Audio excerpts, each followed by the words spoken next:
welcome. For those of you all who have joined us, I'm Atreus Good, President and CEO of Mentor North Carolina. Welcome to True Colors, What Does Mentoring Look Like for LGBTQ Youth? We'll be getting started at 12:05.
All right, we'll go ahead and get started. Again, as I mentioned, my name is Atreus Good, President and CEO of Mentor North Carolina, and we are here today to talk about True Colors. What does mentoring look like for LGBTQ youth? To participate in today's webinar, everybody will remain muted unless you're called upon by any of the speakers. So you can use the Q&A box for any and all questions you may have while speakers are presenting, and utilize the chat box for any sort of reflections that you might have, resources you may want to share, or responding to any sort of requests that might come up from our speakers. And a week following this webinar, you will receive instructions on how to access the recording and slides. Let us take a moment to pause. We've had a lot happen in our country at this moment. We've had several Black lives stolen. Breonna Taylor, George Floyd, Ahmaud Arbery. And this is a moment in our history where we have to reconcile with what it is we need to do to acknowledge the truth of the founding of this country and figure out how we disrupt systems that continue to allow Black and brown people to suffer in the ways in which they do. And so please join me in a moment of silence.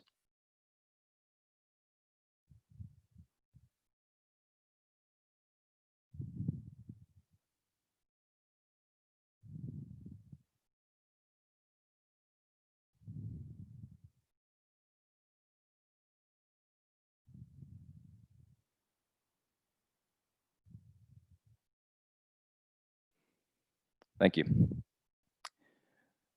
So I want to give you some facts about LGBTQ youth. And for those of you all who have registered for the webinar in advance, we recognize that queer youth across this country are targets of several different things that happen. And so you have some facts in front of you today. And so we want to talk about the importance of lifting up issues that LGBTQ youth are facing today, but also figure out how can mentoring be leveraged to lift up these conversations and start to figure out ways to empower young folks that are of the LGBTQ community so that we can move forward and allow folks to live their best lives possible.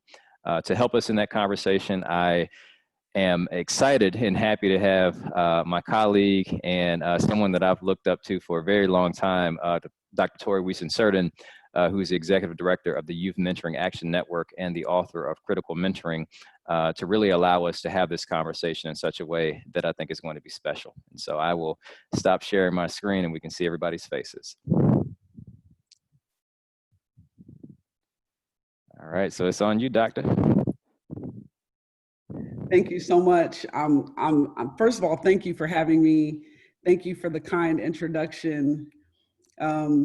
I don't have to say it to you, but I'll probably need to say it to everybody else that it's a mutual admiration society, as I said to you via text yesterday. I love, respect, and appreciate you as much as you do me. So thank you for having me here. And I just also want to say that, introduce my colleague as well. So I brought with me Isabella Chavez, who is Iman's Director of Programs, and she does really incredible work in this area. So I'm going to share the mic as much as possible with her. I just want to start, I already saw in the chat, someone said, we needed to acknowledge Tony McDade, which is absolutely true. Nina Pop, right? The list goes on.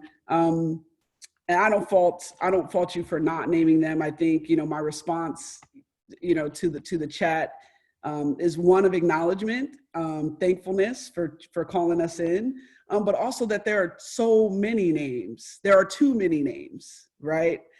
So that it becomes so easy, it becomes so easy to sort of encapsulate. If we named everyone, it would be this entire webinar, right? Which is problematic, to say the least. But I did want to acknowledge that comment, and I also wanted to just again, just include a few more of those names that we needed to include, but also just express the sadness that we have so many names that we have to keep saying, well, what about this person? What about this person? What about this person? So I'll talk a little bit about the work of the Youth Mentoring Action Network. We were founded in 2007. I always tell the story. I had no clue what I was doing. I wanted to mentor young people. I set everything up from my perspective, from my research, sort of everything that I thought was appropriate in the field. And then I brought it into young people, and young people said, nah, right? That's always the short version of my story. And that at that point, I really just started to listen to young people and center young people and what they needed. And immediately out of centering young people, immediately came these critical conversations about race, class, gender, sexuality, because these were the things that young people really wanted to focus on. These were the things that young people needed help with, right? They were tired of hearing about academics. They were tired of hearing about behavior in schools. They were tired of hearing about the typical sort of college access. And they were like, we have these real issues that are happening, these real things that are going on, these things that we're seeing around us in society. And those are the things that we need adults in our lives to help us to process. And so the Youth Mentoring Action Network really started to shift and transition and become a youth-centered, youth-led organization that centered the most marginalized young people, including LGBTQ plus, and I shouldn't even say including, I should say led by queer youth, LGBTQ plus youth, because that's important to us. I myself come to this work as a Black queer woman. And, at that level of intersection, I recognized that there was something very specific that I needed as a young person. And I wanted to make sure that I provided that for other young people. And I'm going to let Isabella talk about this much more. But I think, what Iman has done particularly well in terms of centering youth has really been to sort of, and I've been using this term a lot, to reimagine, to rethink, to remake, to really allow young people to, and I don't even like using the word allow because young people are powerful. We're not letting them do anything, right? But providing a platform and opportunity for young people to really do their own work, right? And to really become the expert, right? To be centered as experts and to educate the rest of us. And again, I'll let Isabella talk a lot more about the LGBTQ aspect of our work. I'm talking too fast, I have to slow down. But it's important to note that all of our work stems from centering young people and centering marginalized youth in particular, and that if you're doing that work, these are not tangents, these are not supplements. This is an important central aspect of your work because you're addressing the needs of the most marginalized. Isabella? Hi, everyone. Thank you, Tori, so much for your introduction. As Tori said, my name is Isabella Adan Chavez. I am the program director with the Youth Mentoring Action Network. I am responsible now for all of our youth-facing work, but I actually started in the network as a mentee. And I started as a protege to Dr. Tori Wieston-Surden when I was a junior in high school.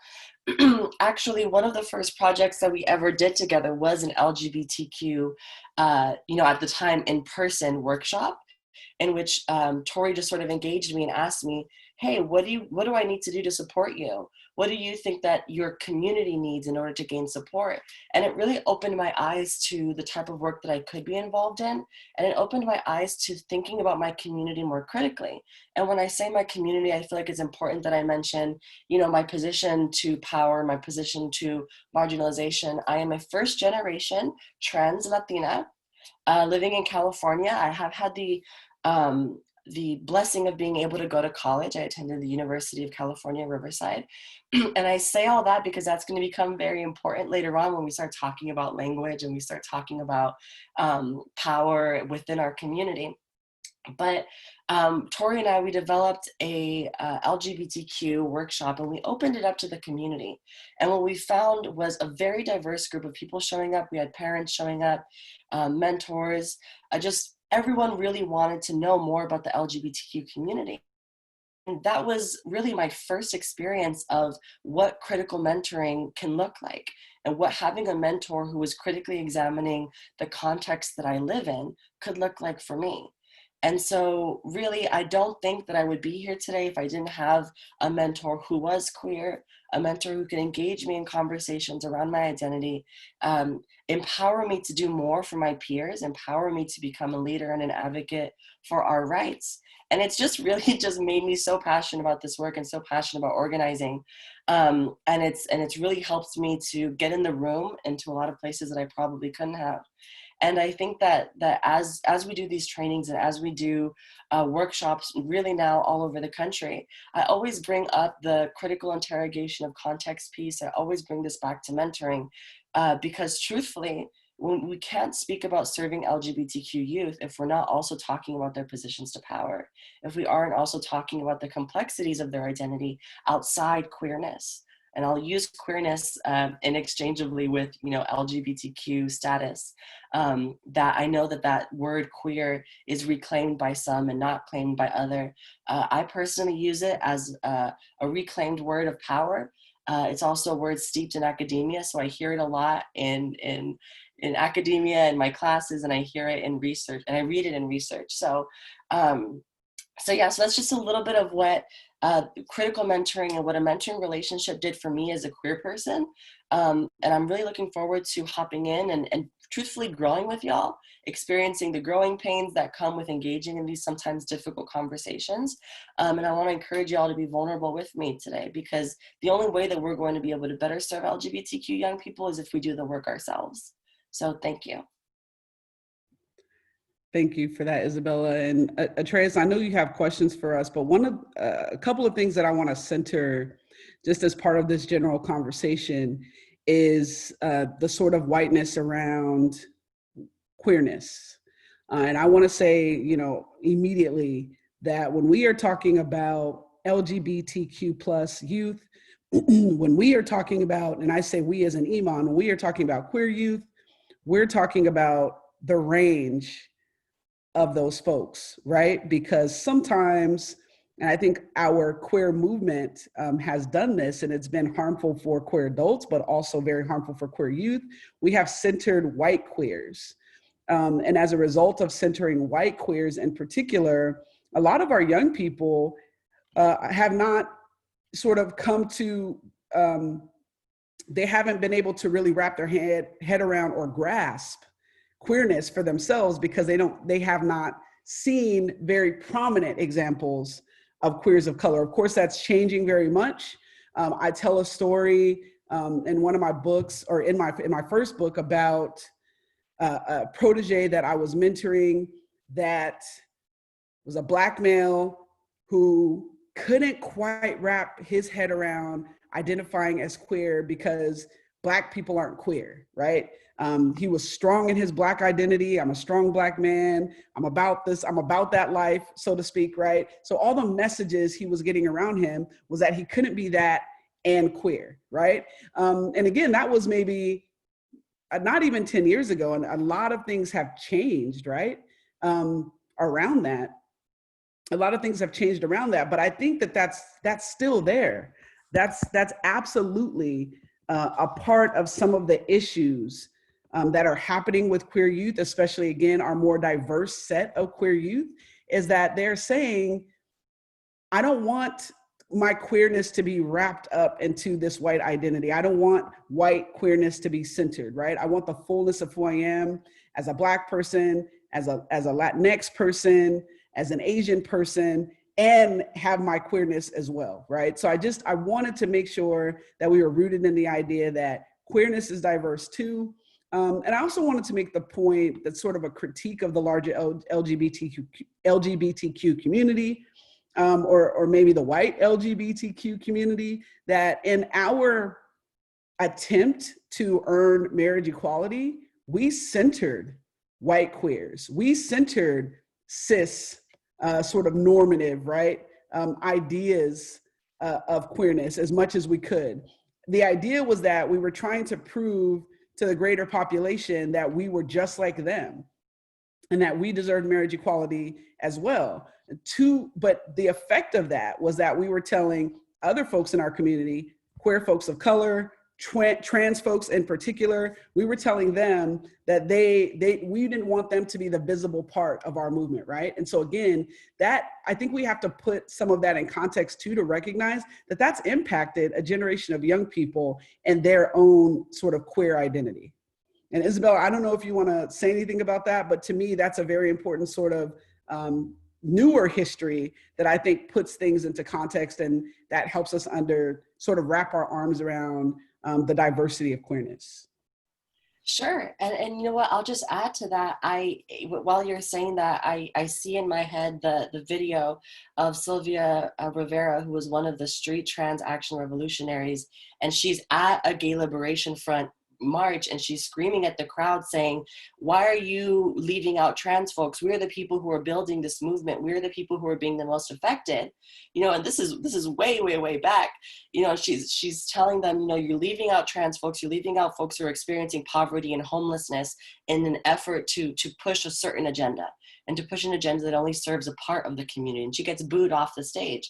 And it's just so crazy, because it's almost like since its inception, whiteness and proximity to power has always clouded people's minds. It's always clouded the movement. And I think that it's super important that we address, race, and we address the complexities of our identity, because that's the only way we're going to actually achieve true liberation, right? And I want to also bring up, the epidemic that we've seen and the loss of Black trans life in this country that has been continuing, a Black trans loss of life to violence. And they're not being prosecuted. Folks aren't being prosecuted as hate crimes. So again, the complexity of our identity very much so impacts the way in which we navigate this world, and the ways in which the LGBTQ quote unquote movement has accepted or not accepted our identities. Absolutely. And again, all of this is particularly important in relationship to this webinar, because this is our work. And if we're going to do this work with young people, we want to make sure not to replicate those harmful spaces, but to be as open and as accountable to that particular population as we can. And then I know, Atreus, that you have questions. We've already started preaching. Hey, you can preach on, sister. Y'all are dropping some knowledge. So I think I guess I want to start with this notion of coming out, and I think that's important. So I'm recently out. So I came out yesterday on my birthday, and that was a pretty long process. One, to make the decision, but two, to figure out timing wise, what it would take for me to be open about where I was. And so I'm interested because there are a lot of young folks that struggle with their identities, that may not feel comfortable coming out due to threat of violence or just different things that may be going on. So I'd love to hear from the two of you, what was your process like coming out? How did you come to that decision? And how has it been on the other side? Isabella, you let me know if you want to go first or if you want me to go first. I'll go ahead. I think so. I sort of had two coming out processes, right? So I initially came out as queer, as a gay male. At the beginning of high school, so I was about 15 years old, and I didn't come out as trans until much later on. Not until about 2 years ago.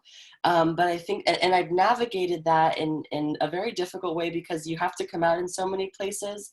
Your coming out process is never really over, and so you're constantly dealing with the whole like, oh, I didn't know you were sort of thing. And now at this point in my transition process, I'm realizing that I have to sort of like come out again to the folks who are meeting me now as trans, to like a whole new community, and it's very different with every workplace, professional and personal space. But I'll just speak to within the mentoring relationship, because I have a lot of mentors ask me like, and this is usually the quote, I really think he is, or I really think she is, and I really want them to just feel like they're comfortable to come out with me.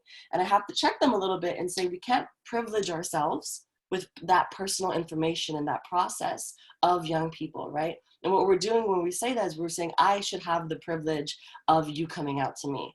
Regardless of how healthy the mentoring relationship can and is, we need to make sure that young people feel safe and they feel honored in their process. And with Dr. Tori Wiesen-Surden, it was very early on that she let me know that I was a person she could come to. I was a person, she was like an out queer Black woman as my teacher.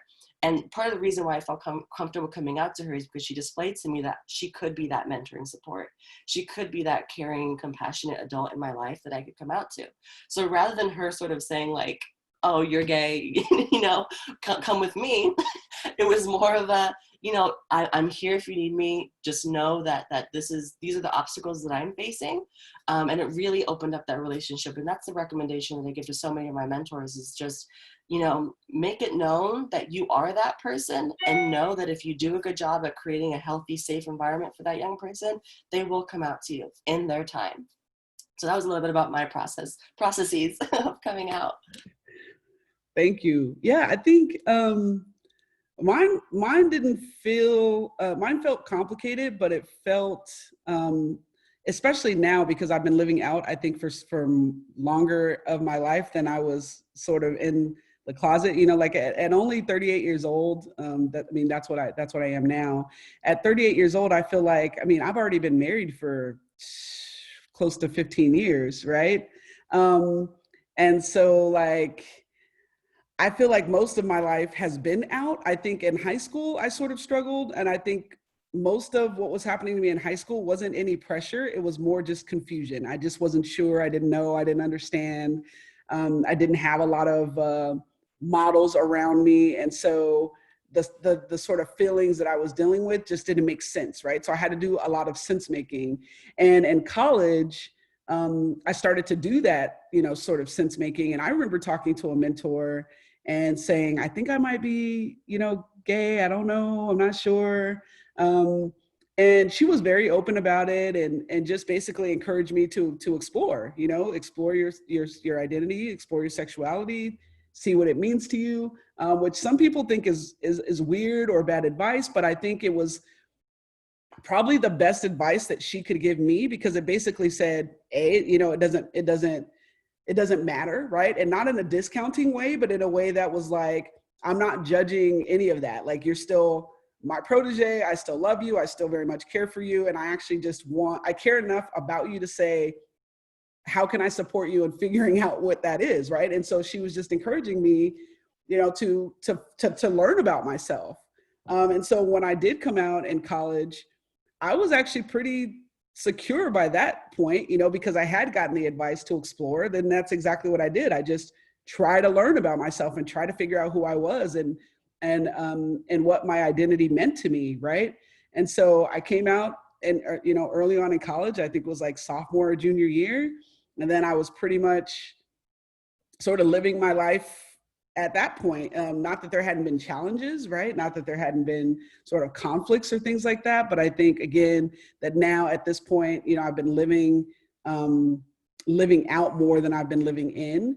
And my marriage has also allowed me to live more openly as well. When you commit to being with another person and you commit to building a life with a person, it certainly does feel awkward to be living your life differently outside of that, right? So being in a loving, caring relationship with my wife for so many years now has also helped my sort of continual coming out process, because when I introduce myself, I'm using our names, Wieston Certain, and that's who I am. That's my identity, right?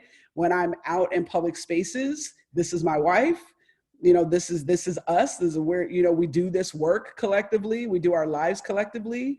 And so at this point, I think where I am at 38 is, definitely vastly different than where I was as a young person, but also just so much more comfortable in my own skin.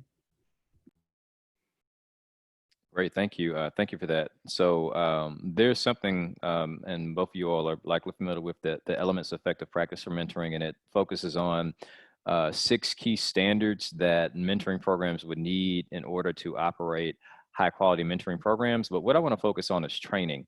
And I say in particular, I would want to know about the nuts and bolts. So if you are preparing a mentoring program to be effective in mentoring youth that are LGBTQ, what does that look like? Sure, and I'll start off. I think that one of the most interesting things that I've noticed that we need to do is destigmatize even using queer language, queer vernacular. I feel like a lot of times it's even in a training when there's no young people, asking folks like, share one. I do this activity where I ask people to go around the room and share one thing that they have recently heard about the LGBTQ community. And so as we're dissecting how the LGBT community are seen, both in the public eye as well as in the eye of young people, I'm also realizing that some people are even having trouble saying the words like gay, or they feel like these words are a slur, right? And so we have to, number one, work that out. We have to destigmatize this language, because if you want to serve a young person, they will immediately clock into the fact that my mentor is not comfortable right now. And I am very honest with my mentors, and I say, hey, if you don't think you can do it, you probably can't. There's maybe a little bit more work that you need to do right now. Why don't you pass the baton on to someone who can? And because the reason I say that, I know that may sound harsh, we can't do damage to these young people. And it is so dire that we think of this as life or death, because this mentor may be the only adult in this young person's life who has a chance of staying by them. My relationship with my own family was tested not once, but twice. And especially when I came out as trans, I leaned on Tori so heavily, and Tori can speak to this, so heavily as my mentor, as an adult in my life who I knew would understand me.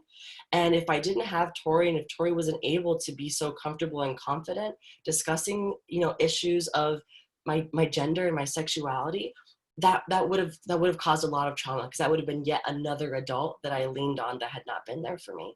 So it's very vital that we make sure that we do all of the self-work, that we destigmatize these identities, and we become comfortable and confident in discussing them, not just with our queer young people, but with our cis-identifying and straight-identifying young people. We need to be like open and accepting of the community, even when they're not in the room. Right. And so that's, there's so much to the trainings that we do, but I always start out with that, because I think that I want people to key into what words they're not comfortable with using, and really what their comfort is in speaking in a large public setting about queer people. Yes. So all of what Isabella said. And I think also because we ground ourselves in context with critical mentoring in particular, it's also consistently trying to learn, right, about the folks that you're serving. It's about understanding, their context and their history and sort of what's happening around us. And so, going back and reading about, the history of queer folks, about where we've come from, what we've done, understanding the language, right? I think that every sort of training should have a little bit of history, a little bit of language, and then really opportunities for us to work out our own stuff. For me, that really sort of comprises what a training looks like, because you can't expect folks to do work that they don't understand or don't know about, right? So you have to give them that basic history and that basic understanding. You have to give folks the proper language. We can't, especially when it comes to young people, it's not that we can't make mistakes, but we have to be very mindful and very intentional about the language that we're using, right? So arming folks with that kind of information. And then again, like I said, giving folks opportunity to work on themselves. One of the things that I'm always saying in these critical mentoring trainings is that a lot of this work is not young people's work. This is our work to learn how to show up in spaces in ways that are affirming, in ways that are supportive. And so that sometimes means unpacking a lot of our own baggage so that we can let that go before we go to work with young people. Thank you for that. I'll likely ask 2 more questions, and I really encourage folks to utilize the chat box. Some may have had issues with the Q&A. Tori, if you could speak a little bit about intersectionality. So as I mentioned, so I recently came out yesterday, and I think that part of the reason that I wanted to do that is really to link queerness and Blackness, because I think that sometimes in the struggle for liberation, people's multiple identities may not be considered. And so if you could share a little bit about, 1, what intersectionality is, but 2, why it's important to explore that in mentoring relationships. Yeah, so what I always sort of reference, and folks who do any kind of critical reading know Kimberly Crenshaw and her coining of the term intersectionality. And she actually isn't the first, but she's the person who's sort of most noted. Audre Lorde actually talked a little bit about intersectionality in her work as well. But the way that Kimberly Crenshaw sort of breaks it down is to say that folks with multiple identities can be seen as being sort of on an intersection. And actually, Atreus, I don't know if we could put Kimberly Crenshaw's TED Talk in the chat box where she talks about this, because I find it really helpful. She talks about, defending a Black woman in court. This Black woman sued her workplace because she couldn't get a job. And they did have some sort of affirmative action policies in place, but the way that these affirmative action policies were meted out, these jobs would either go to Black men because they could do sort of the physical labor work, or they would go to white women because they could do like the secretarial jobs, et cetera, et cetera. So in this court case, one of the things they were trying to prove is that because this person who was suing was a Black woman, that she basically was being discriminated against, not once, but twice, right? For being a woman, also for being Black. And there's actually a book title that I always think of, all the men are Black, all the women are white, and the rest of us are brave, right? And so like there's not this recognition that folks can be Black and queer and a woman, or Latin or Latinx, non-gender conforming, and also have a disability, right? So when we're thinking about intersectionality, we're thinking about the ways in which our identities intersect. And when we're talking about a sort of white supremacist, cis, heteronormative, patriarchal society, it means that, any of us who are sort of not that sort of standard straight white male that has no disabilities, all of our other identities become marginalized, right? And then the more of those identities we have, we become more marginalized.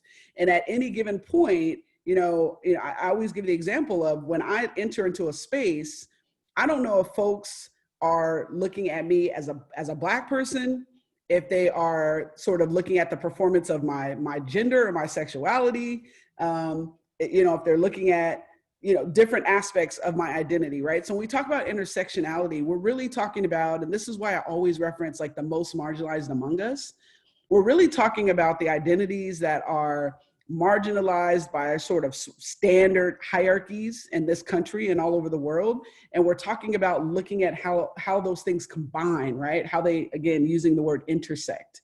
And trying to understand that most of our young people don't have one identity, right, that is sort of being marginalized. They have several layers to them and several identities that are being marginalized. And I live that, right, as you know, what we call a triple threat. And Isabella lives that, right?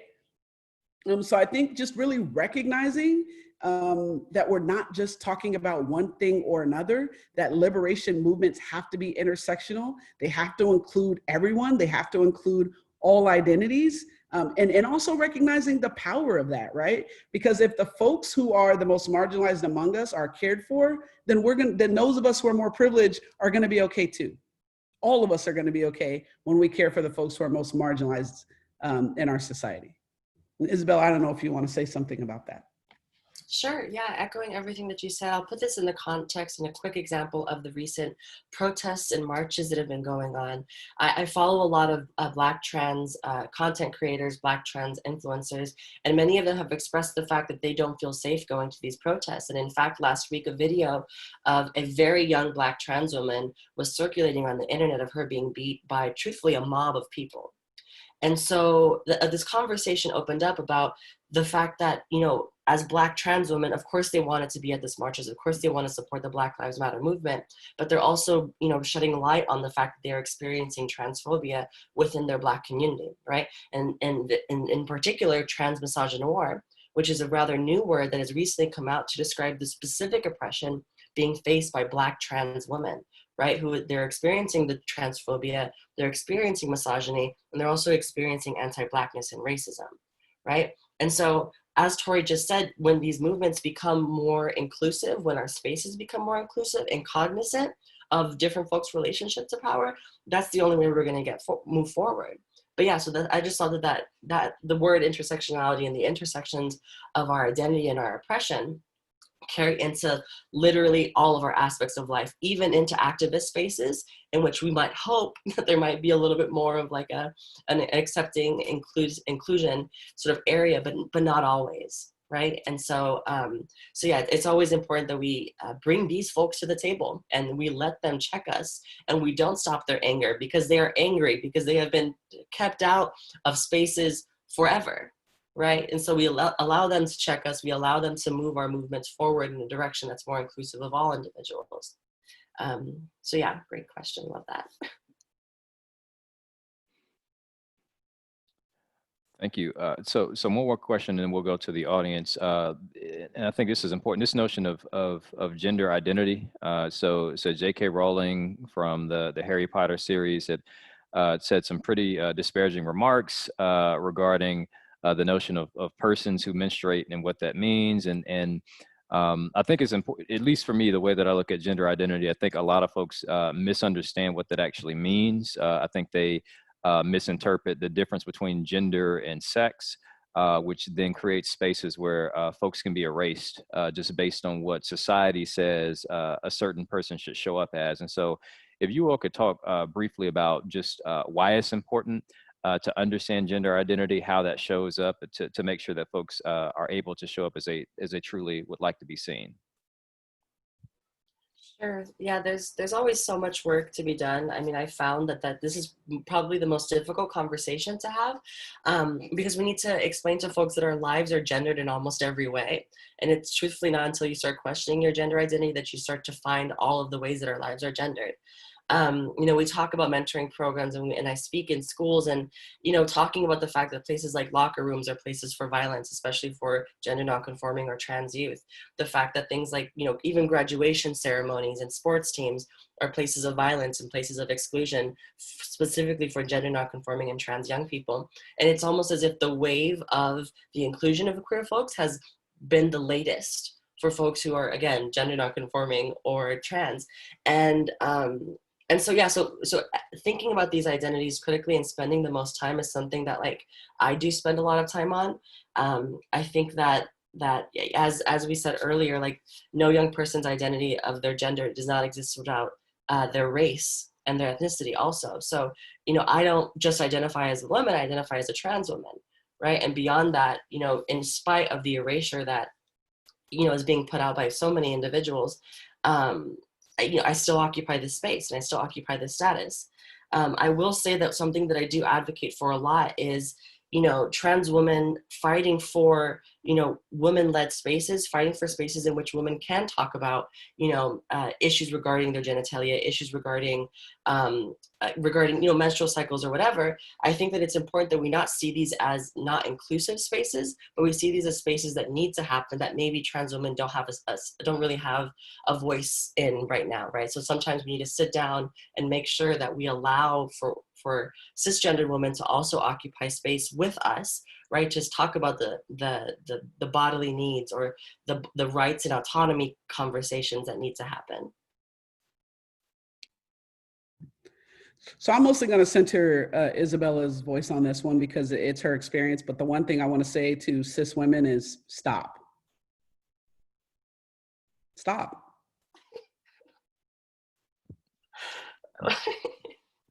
Wow. Okay. There you have it. So we're gonna shift to a few questions from the audience. We're running short on time. This is a really interesting one regarding affirming theology. And as you think about the history of the church and views on homosexuality and things of that nature, what does affirming theology look like for young folks, in particular with their gender identity, but also considering spiritual formation? Any thoughts on that? I do actually have a couple of thoughts on that. So, I spent a little bit of time in my young life very active in church, and remember that moment when I started to sort of come into myself where I felt like I had to choose between, my religion and my identity.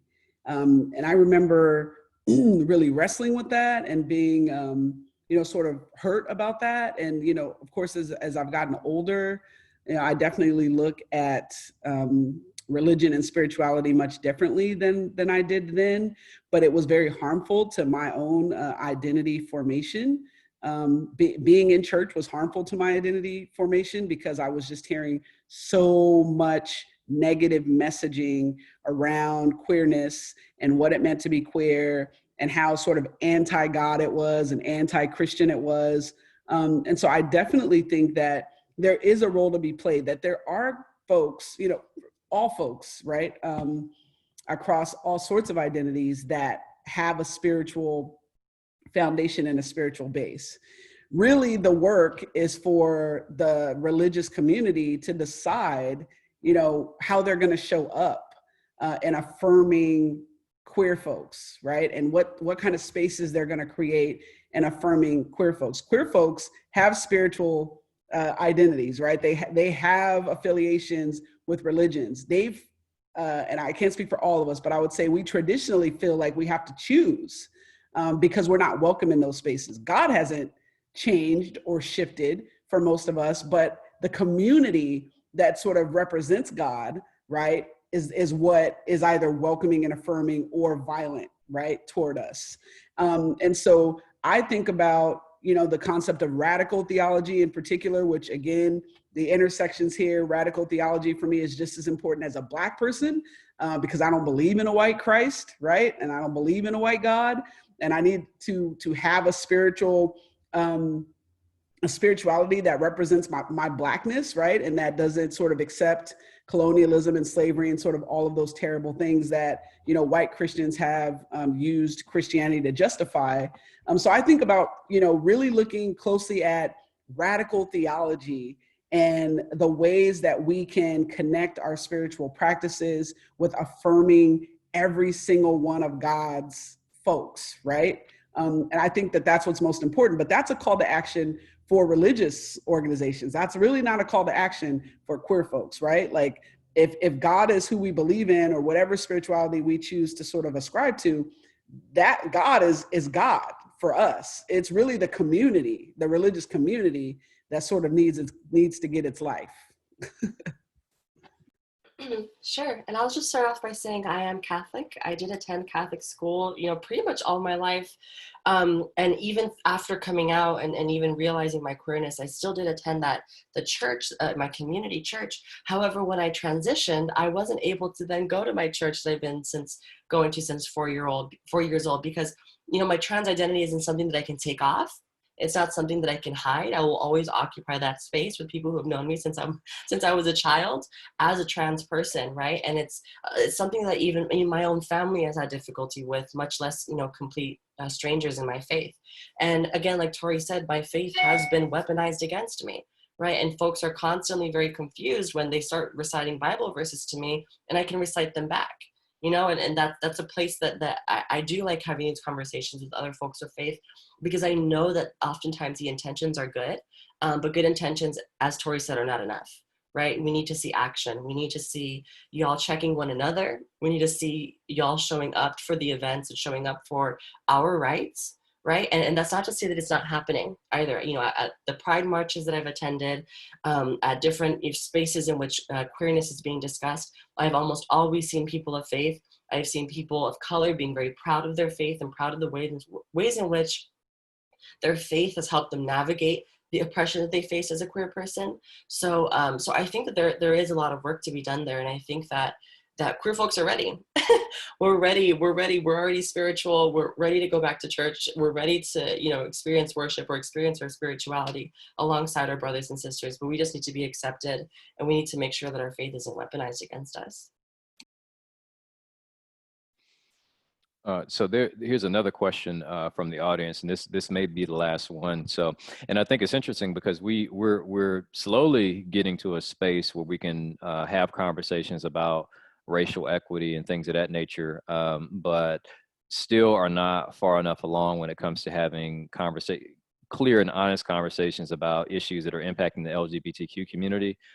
So the question is, how do you foster that space to have those conversations? And I'll say personally, before yielding to you all, I think that is what has been the strongest contradiction for me with the civil rights movement, where you consider one of the largest actions, which several were, but the March on Washington, which the chief architect of that was Baird Rustin, a gay Black man that was not allowed anywhere near the microphone or things of that nature because of his sexual identity. Or you think about Polly Murray, who was a revered leader in the spiritual community. There have to be ways that if we're talking about racial equity and we're talking about freedom, none of us are free until we're all free. And so what does it take to have this conversation about those issues, to make sure that we can move forward and create a space where everybody can show up and be full people? Yeah, sure. So I think one of the specific question, I believe the person was speaking from a place of not being in the queer community. I might have read that wrong. I think that it's almost impossible for me to not navigate that, and for every space that I become in to not be politicized. And what I mean by that is everyone has a political sort of view on my existence, and the validity of my own identity. So every space I occupy automatically becomes a political space. Every conversation that I have automatically becomes political, because my very platform of being able to say anything at all rests upon a certain politic, right? And so that's one of the things that I, especially after transitioning, have sort of navigated and understood, that these conversations always come up. I'm always going to have to be an educator. I'm always going to have to be the person to field the questions and check people. And it's not a responsibility that I shy away from. I just want to note that for a lot of, queer people, being that token can be a little bit difficult. So I appreciate, cis folks and straight folks standing up and saying, I want to speak on behalf of the community.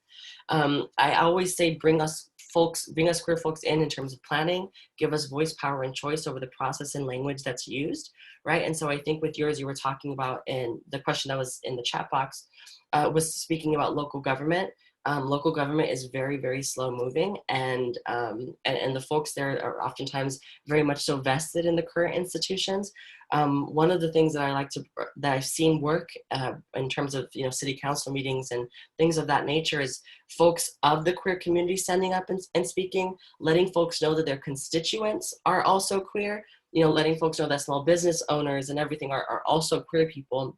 And it could sort of like kind of hone back the fact that like we are also, you know, caring, compassionate, competent members of the society, right? So we're contributing to the society. So we need to have a space, right? And our voices need to be heard, or there will be consequences. And those consequences come in the form of protests. They also come in the form of voting and where we put our political allegiances to. So I hope I answered that question and maybe hopefully read it correctly. Yeah, and then I think I would just add, and I know that Atreus is going to share some resources like the supplement, right? But I think that's one thing that could sort of help you generate that conversation or help start that conversation. I think bringing folks like Atreus in, who's local to you, or not exactly local to you, but you know, in the same sort of region, bringing folks like that in to help generate those conversations are important. I know that, you know, at the Youth Mentoring Action Network, we have always done trainings like this to help folks to address these sorts of issues in their organizations. And I know that Isabella has been hard at work at designing a virtual training that when we fully launch, we will share with Atreus so that we could give y'all access to that as well. But those are just, you know, so again, some of the few things that I would add to what's already been said here.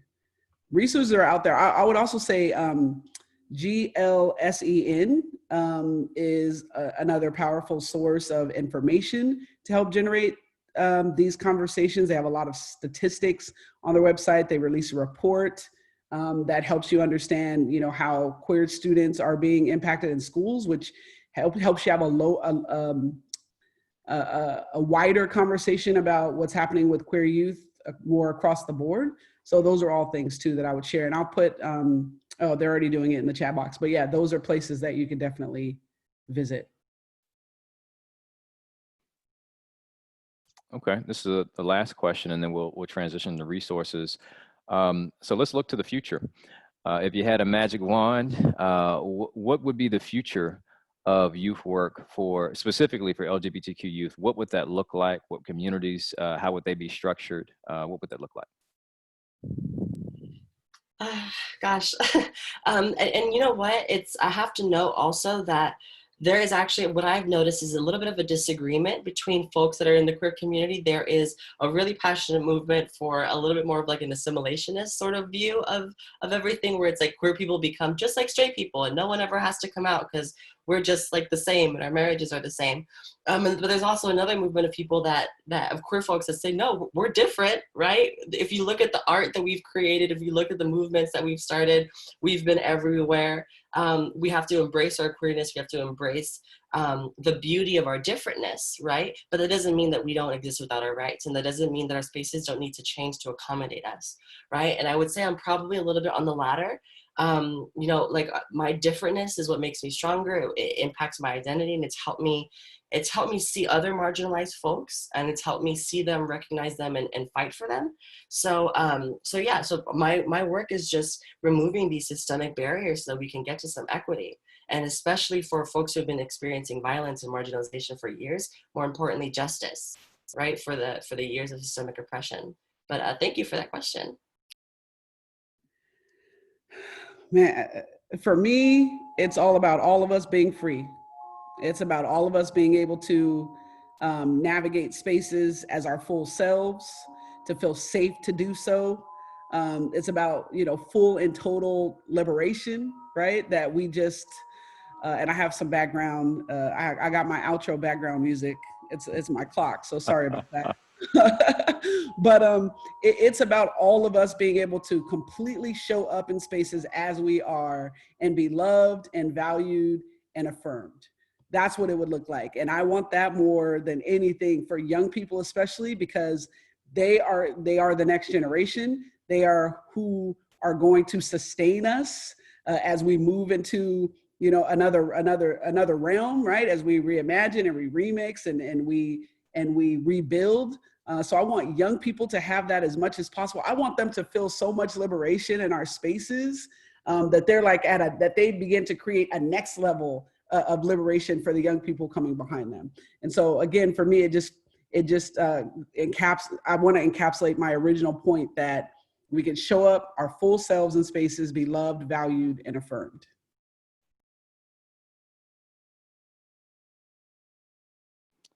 Wow. Well, thank you for that. We are about to transition. I'm going to share my screen here so we can get to next steps.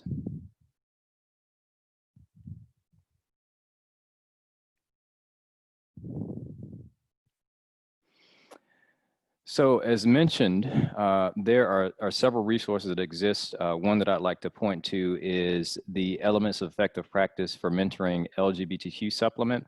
A lot of folks are looking at the nuts and bolts. How do you implement this? And so this is a free resource that's available on mentoring.org that essentially is going to offer you step-by-step guidance. It's not a end-all be-all, but it is a good start. So to download that, I would encourage you to visit mentoring.org. Also apply for free technical assistance. And so anybody that's looking to implement things that can help to grow, expand, or build the capacity of their agencies to move forward, implementing some of these practices, you can apply for no-cost technical assistance at the National Mentoring Resource Center.org. Our next webinar for this month is Show Me the Money, Fundraising During the Pandemic. A lot of mentoring agencies in particular at this time are struggling to figure out how to keep their doors open. And so we're going to have a pretty candid conversation about what that looks like on Thursday, June 25th, 2020 from 12 to 1. And you can register at the link provided. We'll share these slides as well. And to contact our team, you can visit www.mentornc.org. Reach out to us at info@mentornc.org or call us at 800-956-3820. That is all we have for you all today. We appreciate you joining us, and we will see you next time.